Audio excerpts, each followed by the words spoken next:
Hi dears, welcome to Keerthi logger. ಎಲ್ಲರೂ ಹೇಗಿದ್ದೀರಾ? ಚೆನ್ನಾಗಿದ್ದೀರಾ ಅಂದ್ಕೊಂಡಿದ್ದೀನಿ. ಇವತ್ತಿನ ರೆಸಿಪಿ ಬಂದುಬಿಟ್ಟು ನಾನು ಮೇಕೆ ಕಾಲನ್ನ ತಗೊಂಡು ಕ್ಲೀನಾಗಿ ವಾಶ್ ಮಾಡಿ ಇಟ್ಕೊಂಡಿದ್ದೀನಿ. ಸೂಪು ಎಲ್ಲ ಮಾಡ್ತಾರೆ, ಸಾಂಬಾರು ಸಹ ಮಾಡ್ಬೋದು. ಯಾವ ರೀತಿ ಮಾಡೋದು ನೋಡೋಣ ಬನ್ನಿ. ನಾನಿಲ್ಲಿ ಮೊದಲಿಗೆ ಕಾಲನ್ನ ಕ್ಲೀನಾಗಿ ವಾಶ್ ಮಾಡಿ ಬೇಯೋಕ್ಕೋಸ್ಕರ ಒಂದು ಕುಕ್ಕರ್ ಇಟ್ಟು ಕುಕ್ಕರ್ಗೆ ಎಣ್ಣೆ ಹಾಕಿ ಈರುಳ್ಳಿ ಸಣ್ಣ ಕಟ್ ಮಾಡಿ ಇಟ್ಕೊಂಡಿದ್ದೀನಿ. ಅದನ್ನು ಹಾಕಿ ಚೆನ್ನಾಗಿ ಗೋಲ್ಡನ್ ಬ್ರೌನ್ ಆಗೋವರೆಗೂ ಫ್ರೈ ಮಾಡ್ಕೋಬೇಕು. ಇದು ಗೋಲ್ಡನ್ ಬ್ರೌನ್ ಆದಮೇಲೆ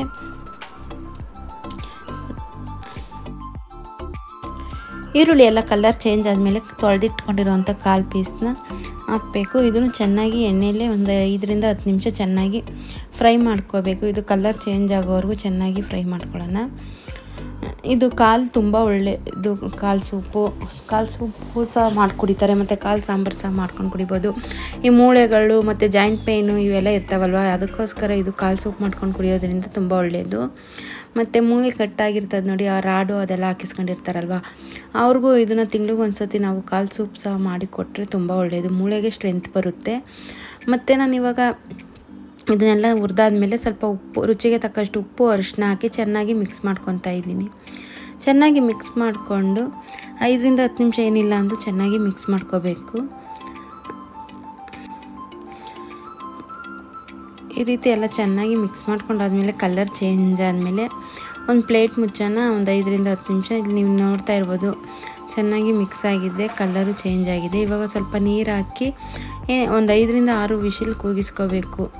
ಇದು ಕಾಲು ಬೇಗ ಬೇಯಲ್ಲ, ಆದ್ದರಿಂದ ಸ್ವಲ್ಪ ಜಾಸ್ತಿನೇ ನೀರು ಹಾಕಿ ಚೆನ್ನಾಗಿ ಒಂದು 5-6 ವಿಶಿಲ್ ಕೂಗಿಸ್ಕೊಂಡ್ರೆ ಚೆನ್ನಾಗಿ ಬೇಯುತ್ತೆ ಮತ್ತು ಟೇಸ್ಟಿಯಾಗಿ ಚೆನ್ನಾಗಿ ಬರುತ್ತೆ ಸಾಂಬಾರು.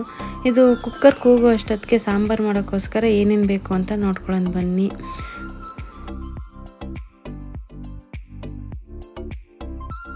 ನಾನಿಲ್ಲಿ ಸಾಂಬಾರು ಮಾಡೋಕ್ಕೋಸ್ಕರ ಈರುಳ್ಳಿ, ಶುಂಠಿ, ಬೆಳ್ಳುಳ್ಳಿ, ಕೊತ್ತಂಬರಿ ಸೊಪ್ಪು, ಟೊಮೊಟೊ, ಕಾಯಿ ತುರಿ ಮತ್ತು ಹುರ್ಗಡ್ಲೆ ಇಷ್ಟನ್ನು ಕಟ್ ಮಾಡಿ ಇಟ್ಕೊಂಡಿದ್ದೀನಿ.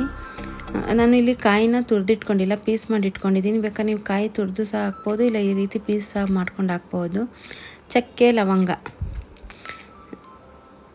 ಇಷ್ಟನ್ನು ತಗೊಂಡಿದ್ದೀನಿ. ಇವಾಗ ಇದನ್ನೆಲ್ಲ ಫ್ರೈ ಮಾಡ್ಕೋಬೇಕು. ಬನ್ನಿ, ಇಲ್ಲಿ ನಾನು ಗ್ಯಾಸ್ ಸ್ಟವ್ ಹಚ್ಕೊಬಿಟ್ಟು ಒಂದು ಬಾಣಲಿ ಇಟ್ಬಿಟ್ಟು ಎಣ್ಣೆ ಹಾಕ್ತಾಯಿದ್ದೀನಿ.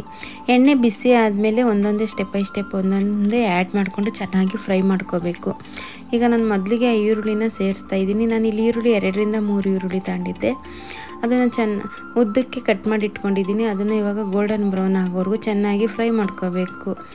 ಈರುಳ್ಳಿ ಎಲ್ಲ ಈ ರೀತಿ ಫ್ರೈ ಮಾಡಿಕೊಂಡು ಸಾಂಬಾರು ಮಾಡೋದ್ರಿಂದ ಸಾರು ತುಂಬ ಟೇಸ್ಟಿಯಾಗಿ ಬರುತ್ತೆ. ಮತ್ತು ನಾವು ಇವಾಗ ಕಾಲನ್ನ ಆಲ್ರೆಡಿ ಫ್ರೈ ಮಾಡಿಕೊಂಡು ಬೇಯಕ್ಕಿಟ್ಟಿದ್ದೀವಲ್ವ, ಅದರಿಂದ ನಾವು ಹಸಿ ಮಸಾಲೆ ರುಬ್ಬಾಕೋದ್ಕಿಂತ ಈ ರೀತಿ ಫ್ರೈ ಮಾಡ್ಕೊಂಡು ಹಾಕಿದ್ರೆ ಸಾರು ತುಂಬ ಟೇಸ್ಟಿಯಾಗಿ ಚೆನ್ನಾಗಿ ಬರುತ್ತೆ. ಅದಕ್ಕೋಸ್ಕರ ಇವಾಗ ಈರುಳ್ಳಿಲಿ ನೀವು ಇಲ್ಲಿ ನೋಡ್ತಾ ಇರ್ಬೋದು ಕಲರ್ ಚೇಂಜ್ ಆಗಿದೆ. ಇವಾಗ ಇದಕ್ಕೇ ನಾನು ಆ್ಯಡ್ ಮಾಡ್ತಾಯಿದ್ದೀನಿ ಸಣ್ಣಕ್ಕೆ ಕಟ್ ಮಾಡಿ ಇಟ್ಕೊಂಡಿರೋವಂಥ ಟೊಮೊಟೊನೂ ಅಷ್ಟೇ ಸ್ವಲ್ಪ ಮೆತ್ತಗಾಗೋವರೆಗೂ ಚೆನ್ನಾಗಿ ಫ್ರೈ ಮಾಡ್ಕೋಬೇಕು.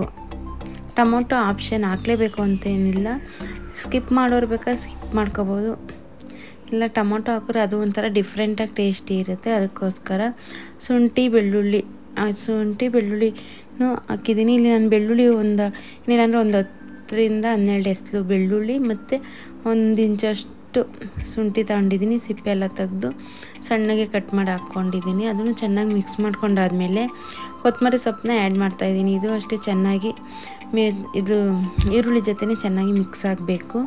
ಇದ್ರ ಜೊತೆನೇ ನಾನು ಚಕ್ಕೆ ಲವಂಗನೂ ಹಾಕಿ ಚೆನ್ನಾಗಿ ಮಿಕ್ಸ್ ಮಾಡ್ಕೊತಾ ಇದ್ದೀನಿ, ಫ್ರೈ ಮಾಡ್ಕೊತಾ ಇದ್ದೀನಿ ಬಿಸಿದ್ರಲ್ಲೇ. ಹುರ್ಗಡ್ಲೆ ಅದನ್ನು ಅಷ್ಟೇ ಚೆನ್ನಾಗಿ ಎಲ್ಲ ಮಸಾಲೆ ಎಲ್ಲ ಚೆನ್ನಾಗಿ ಫ್ರೈ ಮಾಡ್ಕೊಳ್ಳೋದ್ರಿಂದ ಸಾರು ಟೇಸ್ಟಿಯಾಗಿ ಬರುತ್ತೆ. ನಾನಿಲ್ಲಿ ಚಕ್ಕೆ ಲವಂಗ ಜೊತೆ ಸ್ವಲ್ಪ ಮೆಣಸನ್ನು ಸೇರಿಸಿದ್ದೀನಿ. ಮತ್ತು ಕಾಯಿನ ಸಣ್ಣಗೆ ಕಟ್ ಮಾಡಿ ಇಟ್ಕೊಂಡಿದ್ನಲ್ವ, ಅರ್ಧ ಒಳ್ಳಷ್ಟು ಅದನ್ನು ಅಷ್ಟೇ ಚೆನ್ನಾಗಿ ಮಿಕ್ಸ್ ಮಾಡ್ಕೋಬೇಕು.